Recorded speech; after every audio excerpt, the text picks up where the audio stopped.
வேண்டாம் அந்தகாசுரா, நீ அசுர அரசனாவாய், ஓர் அசுரன் சேவகன் அல்ல. இந்த நந்தியின் பேச்சை நீ கேட்க தேவையில்லை. இவனுக்கு அளித்த வாக்குப்படி நீ மகாதேவரின் நாமத்தை துதிக்க தேவையில்லை. ஆம் அசுர அரசே, வாக்குறுதியின் சங்கிலிகளால் அசுரர்களை எவராலும் கட்ட இயலாது. மகாதேவரின் பெயரை கூற வேண்டாம்.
ஹர ஹர மகாதேவா மகாதேவா மகாதேவா.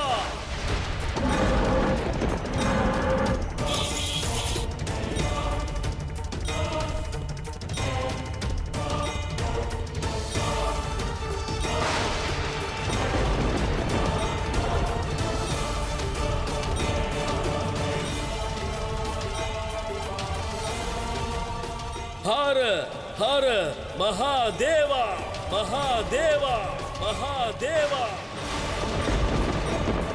ஹர ஹர மகாதேவா.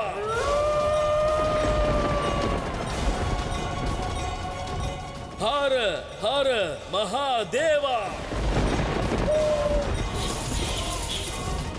மகாதேவரின் நாமத்தை துதிப்பதற்கு அந்தகாசுரன் கட்டாயப்படுத்தப்படுவான் என்று எதிர்பார்த்தேன். ஹர ஹர மகாதேவா. அவனும் ஒரு சிவ அம்சம்தானே?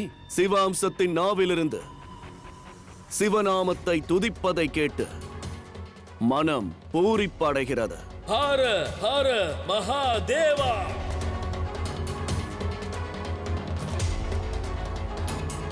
ஆனால் இனி எனது முயற்சியை நான் துவங்குவேன். அந்தகாசுரன் குமரனை விடுவித்து இருளின் பாதையை துறந்து சத்தியம், தர்மம் மற்றும் சிவத்துவத்தின் பாதைக்கு வர வேண்டும். ஹர ஹர மகாதேவா மகாதேவா மகாதேவா.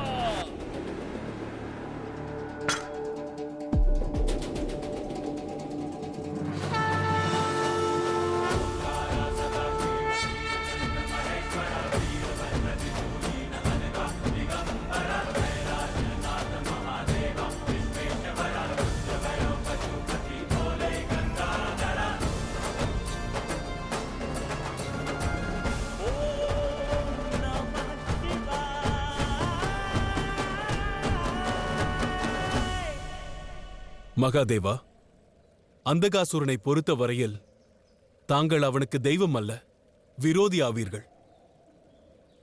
அவ்வாறு இருந்தும் தாங்கள் எதற்காக அவனுக்கு ஆசி புரிகிறீர்கள்? அதற்கு என்ன காரணம்? அதற்கு இரு காரணங்கள் உண்டு பௌமா. முதலாவது, அவனே என்னை விரோதியாக காண்கிறான், நான் அல்ல. இரண்டாவது, இப்பொழுது அந்தகாசுரன் முழு நாமத்துடன் என்னை துதிக்கின்றான். அது என்னை அழைப்பதற்கு நிகராகும். எனவே அந்தகாசுரனின் இந்த புண்ணியத்திற்கு நான் ஆசி வழங்க வேண்டியது என் கடமையாகும்.